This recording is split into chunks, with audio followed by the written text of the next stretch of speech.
평생 모은 강남 아파트를 아들 부부에게 신혼집으로 내주었습니다. 하지만 며느리는 제가 손수 빚어 선물한 도자기 그릇을 촌스럽다며 창고에 버리더군요. 아들의 반복되는 거짓말 끝에 저는 깨달았습니다. 더 이상 조용한 어머니로만 살 수는 없다는 것을요. 제 마지막 선택을 지켜봐 주세요. 가을 햇살이 참 좋은 주말이었어요. 우리 집 거실 창가에 앉으면 길 건너편 아파트 단지가 손에 잡힐 듯 보여요. 그 중에서도 가장 햇볕이 잘 드는 로열층, 바로 우리 아들 지훈이가 사는 집이죠. 제 눈에는 그저 아파트가 아니라 제가 평생을 바쳐 지어 올린 단단하고 고요한 성처럼 보였어요. 저 성 안에서 내 아들이 사랑하는 아내와 행복하게 살아갈 것을 생각하면 마음 한구석이 든든하고 뿌듯해졌죠. 평생의 노력이 헛되지 않았구나 하는 안도감 같은 거요. 그때였어요. 안방에서 남편 민준 씨의 마른 기침 소리가 들려온 건 콜록콜록. 깊고 메마른 그 소리는 평화로운 주말의 공기를 날카롭게 갈랐어요. 제 마음속 고요한 성에 첫 균열이 생기는 소리 같았달까요. 남편의 병은 쉬이 나을 것이 아니었고 그 사실은 제 평온함 아래 불안의 그림자를 짙게 드리우고 있었죠. 사람들은 저더러 어떻게 강남에 집을 두 채나 가지고 있냐며 부러워해요. 하지만 처음부터 이랬던 건 아니에요. 남편과 저 정말 아무것도 없이 시작했거든요. 서울 변두리 시장 한 구석에서 작은 식당을 열고 하루에 4시간 이상 자본 적이 없었어요. 남편은 새벽 시장에 나가 좋은 재료를 떼어오고 저는 주방에서 하루 종일 뜨거운 불과 씨름했죠. 손에 화상 자국이 마를 날이 없었고 어깨에는 늘 파스를 붙이고 살았어요. 그렇게 푼돈을 모으고 또 모았어요. 남들처럼 외식 한 번, 여행 한 번 제대로 못 가봤죠. 그렇게 악착같이 모은 돈으로 처음 이 강남 아파트를 샀을 때 남편과 부둥켜 안고 얼마나 울었는지 몰라요. 이제 우리 아들 지훈이만큼은 기죽지 않고 떳떳하게 키울 수 있겠구나 하는 생각뿐이었어요. 그렇게 애지중지 키운 아들이 어느 날 참한 아가씨라며 서연이를 데려왔을 때 저는 세상을 다 얻은 것 같았죠. 결혼 얘기가 오가고 저희 부부는 한치의 망설임도 없이 우리가 평생을 바쳐 일군 그 강남 아파트를 아들의 신혼집으로 내주기로 했어요. 우리는 맞은편 동의 작은 집으로 옮기면 돼. 젊은 사람들이 좋은 데서 시작해야지. 남편의 말에 저도 고개를 끄덕였어요. 그게 부모의 역할이고 제 삶의 가장 큰 보람이라고 믿었으니까요. 저는 가족을 위해 희생하고 헌신하는 것이 당연한 세대잖아요. 그래서 사람들은 저를 보고 조용한 여제라고 했나 봐요. 겉으로는 조용하고 유순해 보이지만 가족이라는 왕국을 지키기 위해서라면 어떤 희생도 감수하는 그런 의미였겠죠. 맞은편 작은 아파트로 이사하는 날 저는 조금도 서운하지 않았어요. 오히려 길 건너 환하게 불이 켜진 아들 집을 보며 제 성이 드디어 완성되었다는 생각에 마음이 벅차올랐죠. 양가 어른들이 처음 만나는 상견례 날 저는 며칠을 고민해 가장 아끼던 옥색 한복을 꺼내 입었어요. 제 딴에는 가장 귀한 자리에 어울리는 예의라고 생각했죠. 강남의 한정식집 룸에 들어서자 화사한 명품 투피스 차림의 사돈 최미경 여사가 앉아 있었어요. 머리부터 발끝까지 어찌나 세련되고 당당해 보이던지 제 한복이 조금은 초라하게 느껴질 정도였죠. 자리에 앉아 인사를 나누는데 사돈이 저를 위아래로 훑어보더니 입을 열었어요. 어머님, 한복이 참 고우시네요. 근데 요즘은 상견례에서 이런 한복은 잘 안 입는데 그래도 참 고우세요. 그 말은 칭찬인 듯 했지만 제 가슴에는 작은 가시처럼 와서 밝혔어요. 요즘은 안 입는다는 말. 마치 제가 시대에 뒤떨어진 사람이 된 것 같은 기분이었죠. 애써 미소를 지으며 귀한 날이라 신경 좀 썼습니다라고 대답했지만 밥을 먹는 내내 그 말이 귓가에 맴돌았어요. 이야기는 자연스럽게 결혼 후의 삶으로 흘러갔죠. 제가 그래도 명절이나 제사 때는 얼굴 보고 살갑게 지내야죠라고 운을 떼자 사돈은 찻잔을 우아하게 내려놓으며 말했어요. 어머님, 서연이가 워낙 바쁘게 사는 아이라서요. 아마 그런 옛날 풍습까지 일일이 챙기기는 힘들 거예요. 그 말은 제게 또 한 번의 충격이었어요. 단순히 바쁘다는 뜻이 아니라 앞으로 우리 집안의 대소사에 깊이 관여하지 않겠다는 선언처럼 들렸거든요. 저는 또다시 아, 요즘 젊은 사람들은 우리와는 다르지 하고 스스로를 위로했어요. 세대가 다르니 생각도 다른 게 당연하다고, 내가 너무 옛날 사람처럼 구는 건 아닌지 자책하기도 했죠. 하지만 마음 한구석에 차가운 바람이 스며드는 건 어쩔 수 없었어요. 제가 평생 지켜온 가치들이, 제가 며느리와 함께 꾸리고 싶었던 가족의 그림이 시작부터 부정당하는 기분이었어요. 결혼식이 끝나고 아들 부부는 제 성과 같았던 그 집에 입주했어요. 저는 매일 아침 창밖으로 아들 집을 보며 그들의 행복을 빌었죠. 며칠 후 저는 지훈이가 가장 좋아하는 나물 반찬 몇 가지를 정성껏 만들었어요.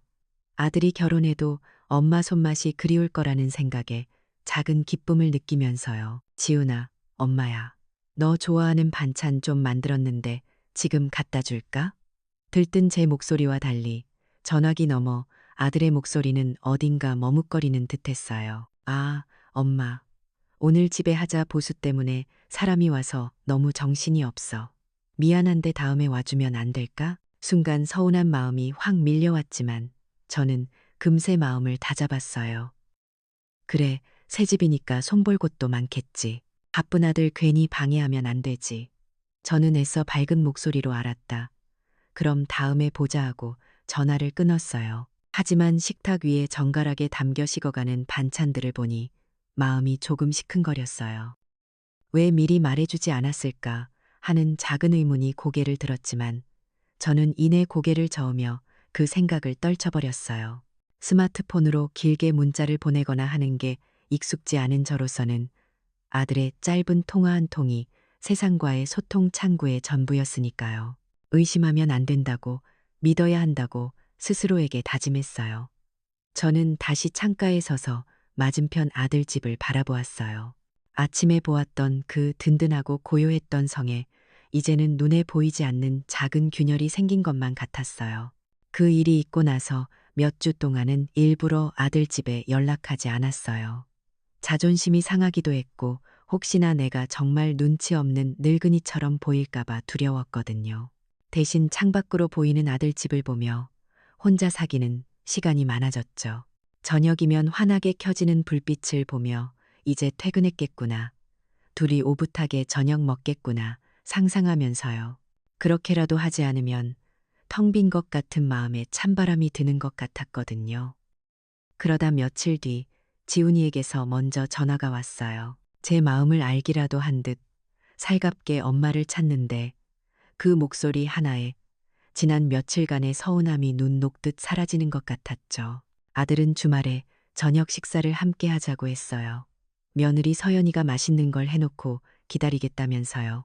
모처럼 만에 초대해 저는 어린아이처럼 들떴어요. 아픈 남편을 간호하느라 칙칙했던 옷을 벗고 가장 화사한 외출복을 꺼내 입었죠. 드디어 주말이 되고 저는 설레는 마음으로 길을 건너 아들 집 현관문 앞에 섰어요. 문을 열고 들어서는 순간 집 안 분위기가 전과 사뭇 달라진 걸 느낄 수 있었어요. 모든 것이 반짝이고 세련된 잡지 화보 속 한 장면 같았죠. 서연이는 환하게 웃으며 저를 맞았어요. 어머님, 어서 오세요. 그 모습에 저도 긴장이 풀리며 미소를 지었죠. 그런데 주방으로 안내받아 식탁에 앉는 순간 저는 심장이 쿵 내려앉는 기분을 느꼈어요. 식탁 위에는 제가 결혼 선물로 정성껏 빚어 선물했던 수공예 도자기, 그릇들이 온데간데 없이 사라지고 그 자리에는 처음 보는 화려한 수입 식기 세트가 놓여 있었거든요. 흙의 질감을 살리려 며칠 밤낮으로 매만지고 전통 가마에서 구워낸 세상에 단 하나뿐인 제 작품들이었는데 말이에요. 저는 애써 태연한 척하며 물었어요. 예, 내가 선물한 그릇들은 어디 갔니? 서연이는 제 질문이 뭐가 이상하냐는 듯 과일을 깎으며 아무렇지 않게 대답했어요. 아, 그거요. 창고에 넣어뒀어요. 어머님, 솔직히 요즘 누가 그런 그릇 써요? 이 집 분위기랑도 안 어울리고 마침 백화점에서 세일하길래 프랑스 브랜드로 새로 하나 장만했어요. 예쁘죠? 그 말 한마디 한마디가 제 정체성을 조각내는 것 같았어요. 제 평생의 시간과 노력이, 제 안목과 정성이 촌스럽고 분위기에 안 어울리는 것들로 한순간에 전락해버린 거죠. 이건 단순히 그릇의 문제가 아니었어요. 제 삶의 방식, 제가 소중하게 여겨온 모든 가치들이 부정당하는 느낌이었어요. 저는 더 이상 아무 말도 할 수 없었어요. 그저 눈앞에 화려하지만 차가운 그릇들을 보며 밥이 어디로 들어가는지도 모르게 저녁을 먹었죠. 그날 이후 아들 지훈이의 연락은 더 뜸해졌어요. 대신 돈이 필요할 때만 가끔 전화를 걸어왔죠. 어느 날 오후였어요. 아들이 다급한 목소리로 전화를 했어요. 엄마, 정말 미안한데 회사에서 되게 중요한 프로젝트를 맡게 됐는데 초기 투자금이 조금 부족해서요. 이건 제 사활이 걸린 문제라 엄마가 조금만 도와주시면 안 될까요? 금방 수익 내서 꼭 갚을게요.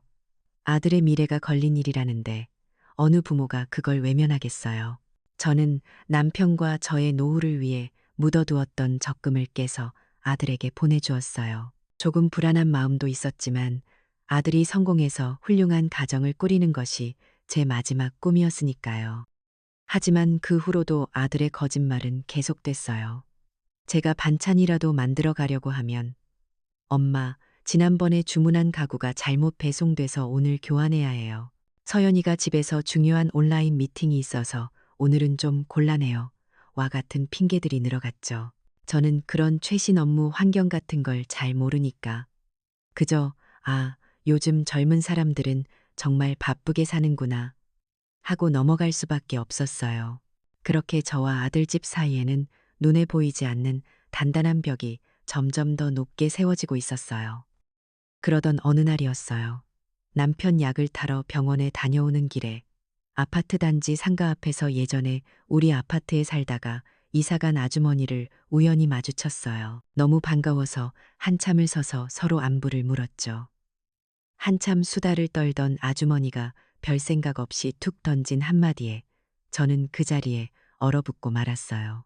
아이고, 그러고 보니 사돈어른이 따님 집에 합가하셨나 봐요. 장 보러 나오실 때마다 자주 뵙네. 사돈어른이라니요. 서연이 엄마, 최미경 여사 말이에요. 제 머릿속이 하얘졌어요. 아니, 그럴 리가 없는데. 아니다. 내가 잘못 들었을 거야. 동명이인이겠지. 저는 애써 부정하며 집으로 돌아왔지만 심장은 걷잡을 수 없이 뛰었어요. 도저히 그냥 있을 수가 없어서 저는 확인을 해봐야겠다는 생각에 홀린 듯이 길을 건너 아들 집 앞으로 갔어요. 초인종을 누를 용기는 나지 않아서 그냥 현관문 앞에 서 있기만 했죠. 그때였어요. 택배 기사 한 분이 카트에 상자를 싣고 와서 아들 집 문 앞에 턱 내려놓는 거예요. 무심코 그 상자를 보는데 제 눈을 의심했어요. 수취인 이름 칸에 선명하게 적힌 세 글자. 최, 미, 경. 제 심장이 바닥으로 곤두박질 치는 것 같았어요. 온몸에 피가 차갑게 식는 느낌이었죠. 모든 것이 사실이었어요. 그동안 아들이 했던 모든 거짓말들, 그 뒤에 숨겨져 있던 추악한 진실이 한꺼번에 제 머리를 내리쳤어요. 저는 떨리는 손으로 스마트폰을 꺼내 아들에게 전화를 걸었어요. 신호음이 몇 번 울리고 나서야 아들이 전화를 받았죠. 저는 최대한 침착하게 물었어요. 지훈아, 혹시 서연이 엄마가 너희 집에 와 있니? 아들은 잠시 말이 없다가 이내 당황한 목소리로 변명하기 시작했어요. 아, 엄마, 그게 장모님이 잠깐 와 계신 거야. 며칠만. 하지만 저는 더 이상 속아 넘어가지 않았어요. 택배 상자 이야기를 하며 강하게 추궁하자 아들은 결국 모든 것을 실토하고 말았어요. 그 목소리는 제 인생에서 가장 잔인한 고백이었죠. 사실 장모님이 처음부터 같이 사셨어요. 제 귀를 의심했어요. 뭐라고? 아들의 이어진 설명은 저를 더 깊은 절망의 나락으로 떨어뜨렸어요. 엄마가 바로 맞은편에 사시니까. 서연이가 혹시라도 엄마가 자꾸 찾아와서 시집살이 시킨다고 스트레스 받을까봐 장모님이 옆에서 지켜보시겠다고 그래서. 순간 세상이 무너지는 것 같았어요. 시집살이라니요. 저는 단 한 번도 며느리를 힘들게 할 생각을 해본 적이 없는데 오히려 뭐라도 더 해주고 싶어서 더 도와주고 싶어서 안달이었는데 제가 평생을 바쳐 마련해준 그 집에서 저는 아들을 괴롭힐지도 모르는 잠재적 가해자, 감시받아야 할 시어머니로 취급받고 있었던 거예요. 그동안 아들이 했던 모든 거짓말들은 저를 위해서가 아니라 저를 차단하기 위한 방어벽이었던 거죠. 전화기를 든 손이 부들부들 떨렸어요. 제가 지키고 싶었던 그 고요한 성은 사실 저를 가두기 위한 감옥이었던 걸까요? 극심한 배신감에 숨이 막혀왔어요. 보이지 않는 벽인 줄 알았는데 그것은 저를 향해 세워진 차갑고 날카로운 철옹성이었어요. 전화기를 붙잡은 손이 사시나무처럼 떨렸어요. 세상의 모든 소리가 멀어지고 귓가에는 아들의 목소리만 메아리 쳤죠. 나를 감시하기 위해, 내 아들을 지키기 위해서가 아니라 며느리를 지키기 위해 사돈이 들어와 살고 있다니. 온몸의 피가 거꾸로 솟는 것 같았어요. 이성을 붙잡을 수가 없었죠. 저는 겉옷만 대충 걸치고 집을 뛰쳐나갔어요. 아픈 남편이 깰까봐 조심할 경황도 없었죠. 분노와 배신감이 제 모든 생각을 마비시켰어요. 길 건너 아들집 현관문 앞에 서서 저는 미친 듯이 초인종을 눌렀어요. 잠시 후 문이 열리고 제 눈앞에 믿을 수 없는 광경이 펼쳐졌죠. 편안한 실내복 차림의 아들, 며느리, 그리고 사돈 최미경 여사까지 세 사람이 나란히 서서 저를 바라보고 있었어요. 마치 저를 기다리기라도 한 것처럼요. 제 등장은 그들에게 놀라움이 아닌 귀찮음의 대상인 것 같았어요. 사돈이 먼저 입을 열었어요. 조금도 미안한 기색 없이 오히려 저를 나무라는 듯한 뻔뻔한 목소리로요. 어머님, 이 밤중에 무슨 일이세요? 제가 여기 있는 게 뭐 잘못됐나요? 저는 할 말을 잃었어요. 잘못된 게 아니냐니요. 그 말에 억눌렀던 분노가 터져나왔죠. 잘못된 게 아니냐고요?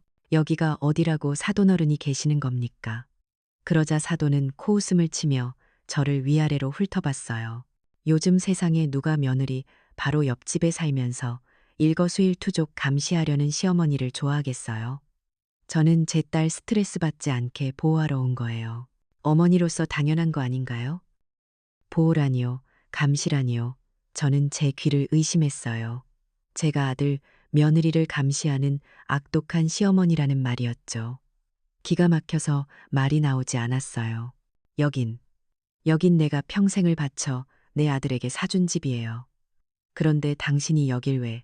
제가 울부짖듯 소리쳤지만 아들 지훈이와 며느리 서연이는 그저 겁먹은 얼굴로 어머니와 장모 사이에서 안절부절 못할 뿐이었어요. 둘 다 입을 꾹 다문 채 제 편을 들어주는 사람은 아무도 없었죠.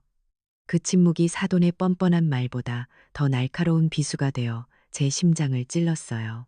아, 나는 이 가족 안에서 완벽하게 고립되었구나. 내 편은 아무도 없구나. 그 순간 깨달았어요. 더 싸워봐야 소용없다는 것을요. 안방에서 끙끙 앓고 있을 남편 얼굴이 떠올랐어요.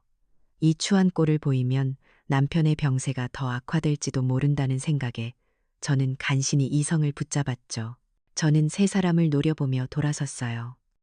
그날 이후 저와 아들집 사이에는 더 이상 보이지 않는 벽이 아니라 넘을 수 없는 깊은 강이 흐르게 되었죠. 몇 달의 시간이 차갑게 흘렀어요. 남편의 병세는 하루가 다르게 깊어졌죠. 이제는 집에서 간호하는 것이 불가능해져 결국 병원에 입원해야 했어요. 의사는 조용히 저를 불러 마음의 준비를 하라고 말했어요. 칠흑 같은 절망 속에서도 저는 남편의 곁을 지켰어요. 남편은 대부분의 시간을 잠과 혼수 상태를 오갔지만 가끔 희미하게 정신이 돌아올 때면 늘 똑같은 이름만 찾았어요. 지훈이, 우리 지훈이. 아들의 이름을 부르는 그 목소리는 너무나 희미해서 귀를 바짝 대야만 들을 수 있었죠. 아버지가 위독하다는 연락을 몇 번이나 했지만 아들은 늘 바쁘다는 핑계뿐이었어요. 하지만 이번엔 정말 마지막일지도 모른다는 생각에 저는 떨리는 손으로 다시 아들에게 전화를 걸었어요.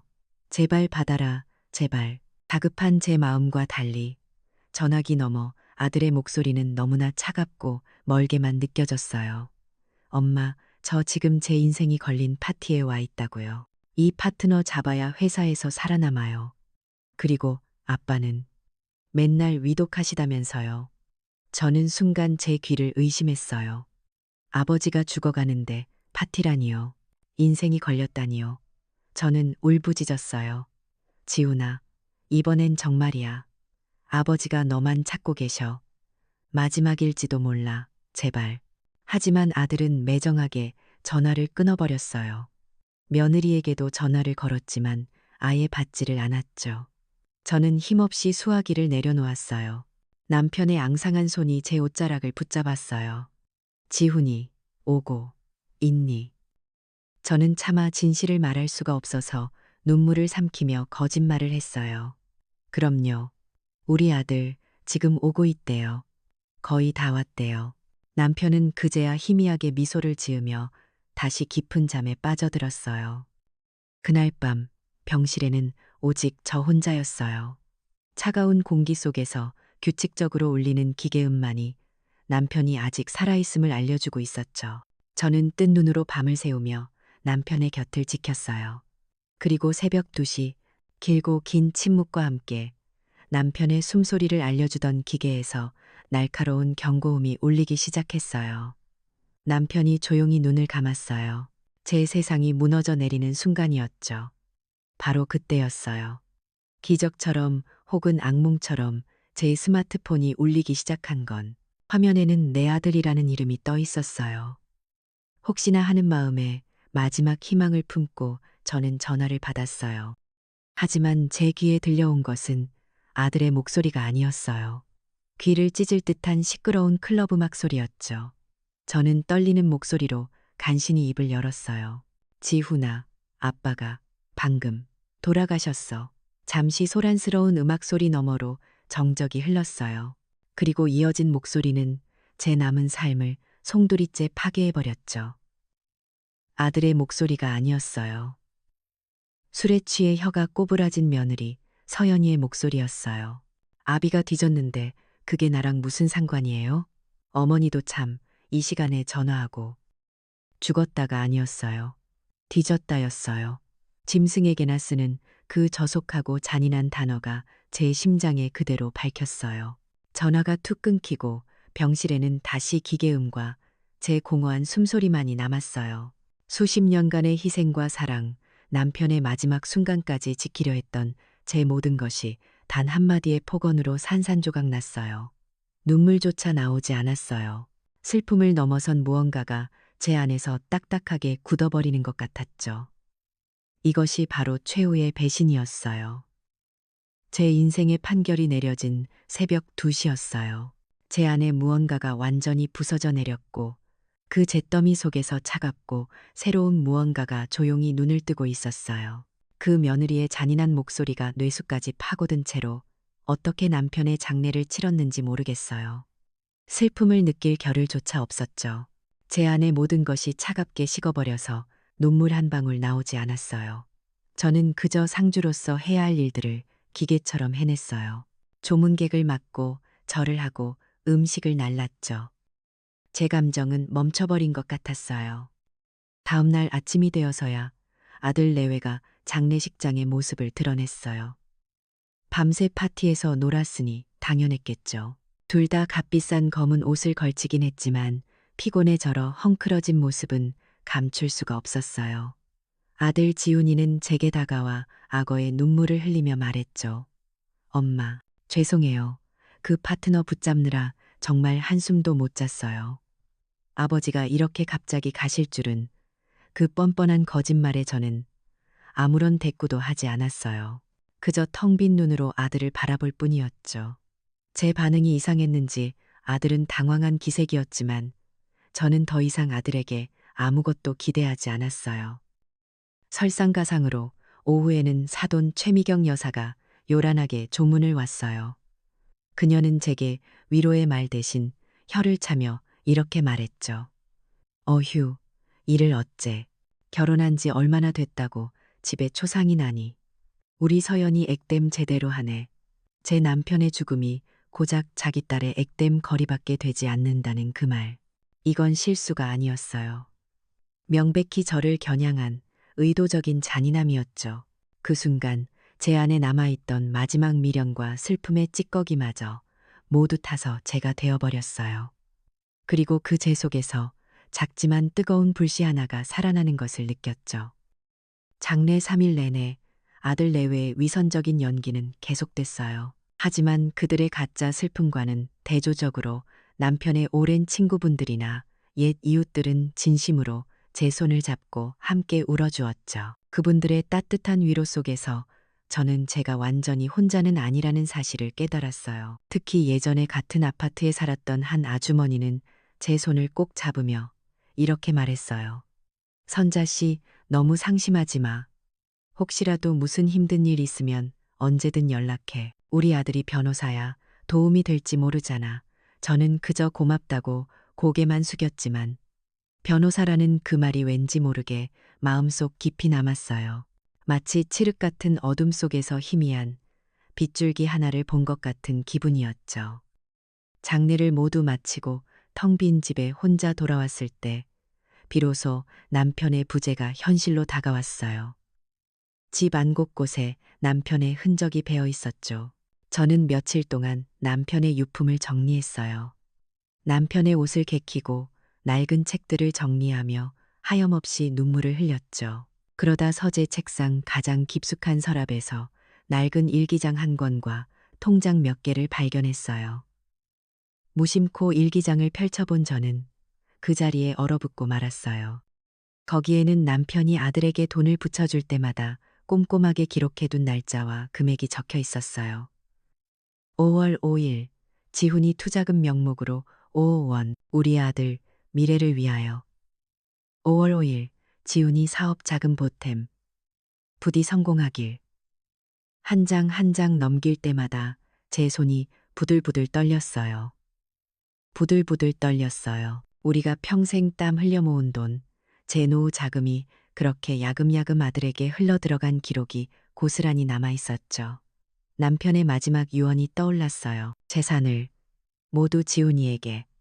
하지만 저는 일기장을 덮으며 스스로에게 되물었죠. 여보, 당신이 이 모든 진실을 알았더라도 과연 그런 유언을 남겼을까요? 아니요, 절대 아닐 거예요. 남편은 그저 아들이 잘 되기를 바라는 순수한 마음뿐이었던 거죠.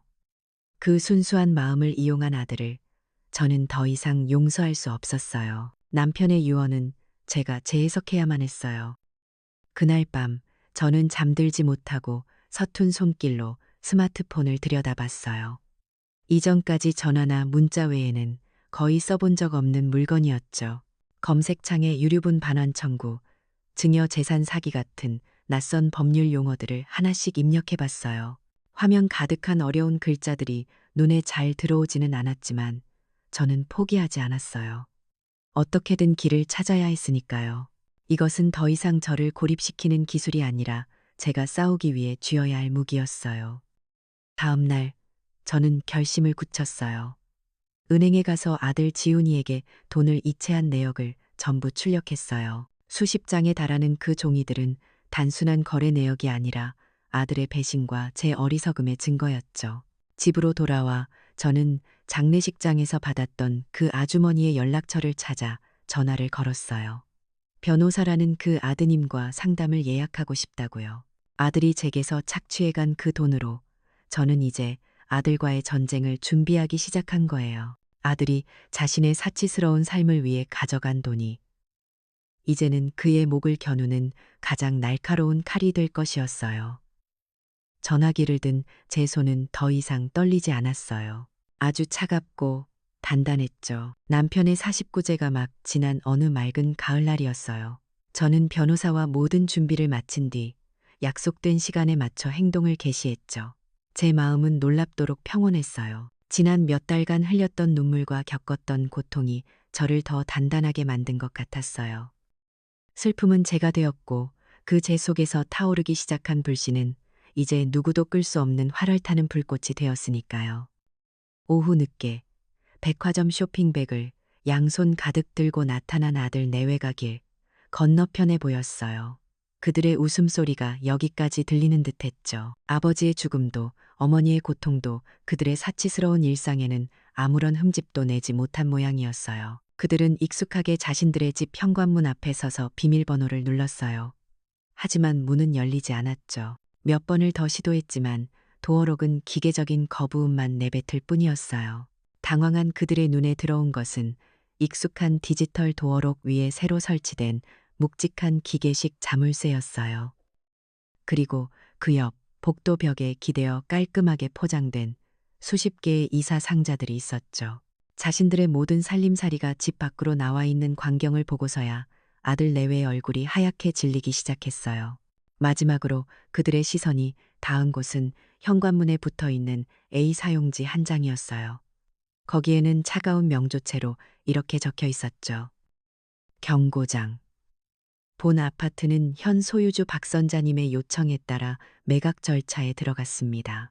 현 시간부로 거주자의 출입을 금하며 무단 침입 시 주거 침입죄로 즉시 고소 조치될 수 있음을 엄중히 경고합니다. 법무법인 정의. 잠시 후 제 스마트폰이 미친 듯이 울리기 시작했어요. 발신인은 내 아들이었죠. 저는 창밖으로 그들의 패닉에 빠진 모습을 가만히 내려다보며 심호흡을 한 번 하고 천천히 통화 버튼을 눌렀어요. 수화기 너머로 아들의 다급하고 분노에 찬 목소리가 터져 나왔어요. 엄마, 이게 다 무슨 짓이에요? 지금 장난해요? 왜 문을 잠그고 우리 짐은 다 밖에 내놓고 이게 다 뭐냐고요? 저는 예전처럼 떨거나 당황하지 않았어요. 제 목소리는 얼음장처럼 차갑고 단호했죠. 장난이라니. 나는 아주 진지하단다. 너희가 내 삶에 내가 간섭할까봐 그렇게 걱정했지. 내 사돈이 나를 감시하겠다고 내 집에 눌러 앉을 만큼 말이야. 너희 걱정의 근원이 바로 이 집이니 내가 그 근원을 깨끗하게 없애주려는 거다. 아들은 말을 잇지 못했어요. 저는 계속해서 말했죠. 아, 그리고 네가 투자금 명목으로 가져간 내 돈 말이다. 아주 유용하게 썼단다. 지금 이 모든 일을 처리해주고 있는 유능한 변호사님을 선임하는 데 썼거든. 이 집은 처음부터 내 명의였고 나는 내 재산에 대한 법적 권리를 행사하는 것뿐이야. 제 차분한 설명에 아들은 오히려 더 흥분해서 소리쳤어요. 말도 안 돼. 이웃들이며 관리사무소에 뭐라고 말하려고 이래요.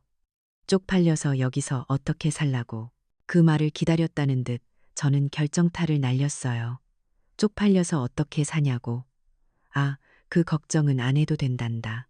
너희가 아파트 관리사무소나 이웃들에게 무슨 일이냐고 물어봐도 아무 소용없을 거야. 내가 먼저 다 연락했거든. 제 말에 수화기 너머의 소음이 순간 멎는 것 같았어요. 내가 부녀 회장님부터 시작해서 너희 아랫집, 윗집, 옆집 사람들까지 다 만났어.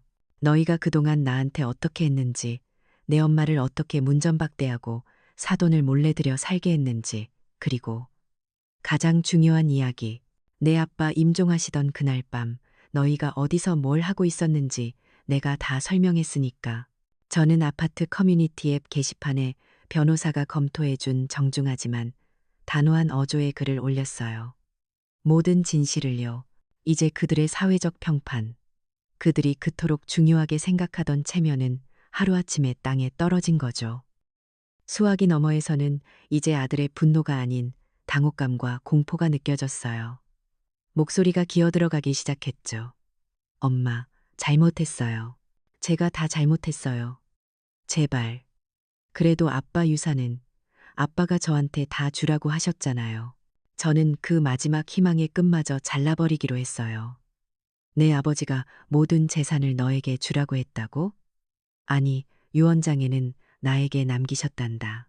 네가 듣지 못한 그 병실에서 내게 모든 걸 맡기고 가셨어. 그리고 저는 마지막 판결을 내렸죠.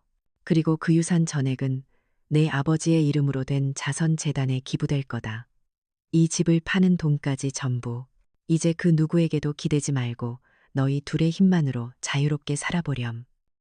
그 순간 수화기 너머에서는 아들의 흐느낌과 며느리의 비명, 그리고 옆에 있었는지 사돈의 악쓰는 소리까지 뒤섞여 아수라장이 되었어요. 어머니, 잘못했어요. 제가 죽을 죄를 지었어요. 제발 용서해 주세요. 그들의 사과는 진심이 아니었어요. 모든 것을 잃게 될 거라는 공포에서 비롯된 비굴한 애원이었죠. 저는 그 소리를 가만히 듣고 있다가 마지막으로 한마디를 던졌어요. 이제 와서 그 사과가 무슨 소용이니? 그리고 저는 미련 없이 통화 종료 버튼을 눌렀어요. 창밖을 보니 세 사람이 복도에 주저앉아 망연자실한 표정으로 서로를 바라보고 있었어요. 저는 조용히 커튼을 쳤어요. 길고 길었던 정의의 집행이 끝난 거예요. 제 마음속에는 통쾌함보다는 오히려 텅 빈 것 같은 고요함과 함께 아주 오랜만에 찾아온 평화가 자리 잡고 있었어요. 그 폭풍 같은 날이 지나고 몇 달의 시간이 흘렀어요.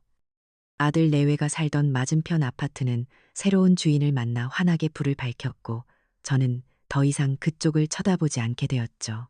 제 마음은 놀랍도록 고요했어요. 통쾌함보다는 오랜 시간 저를 짓누르던 무거운 돌덩이를 내려놓은 듯한 평온함이 더 컸어요. 아들 내외에 대한 소식은 이따금 옛 이웃들을 통해 들려왔어요.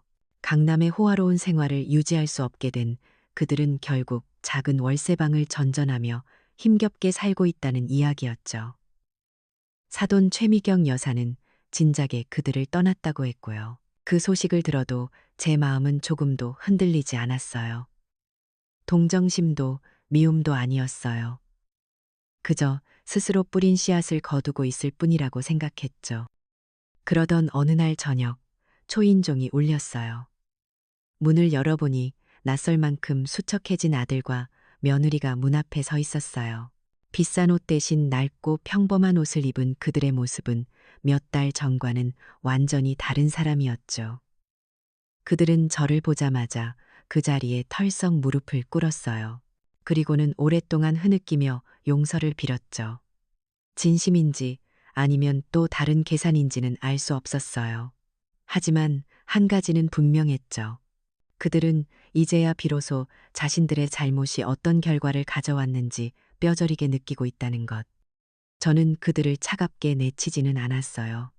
집 안으로 들어오게 따뜻한 밥 한 끼를 차려주었죠. 하지만 그들의 용서를 섣불리 받아주지도 않았어요. 저는 밥을 다 먹고 머뭇거리는 그들에게 조용히 말했어요. 너희에게 지금 필요한 건 내 용서가 아니라 너희 자신에 대한 책임이란다. 너희가 스스로의 힘으로 온전히 일어서서 누구에게도 기대지 않고 떳떳하게 살아가는 모습을 보여주렴. 용서는 아마도 아주 오랜 시간이 흐른 뒤에 그때 가서 다시 생각해보마. 저는 관계 회복의 문을 아주 조금은 열어두었지만 분명히 선을 그었어요. 이전과 같은 기생적인 관계는 두 번 다시 없을 거라고요. 그들은 조용히 고개를 끄덕이고 돌아갔어요. 그 일이 있고 나서 저는 제 삶을 되찾기 위한 일들을 시작했어요.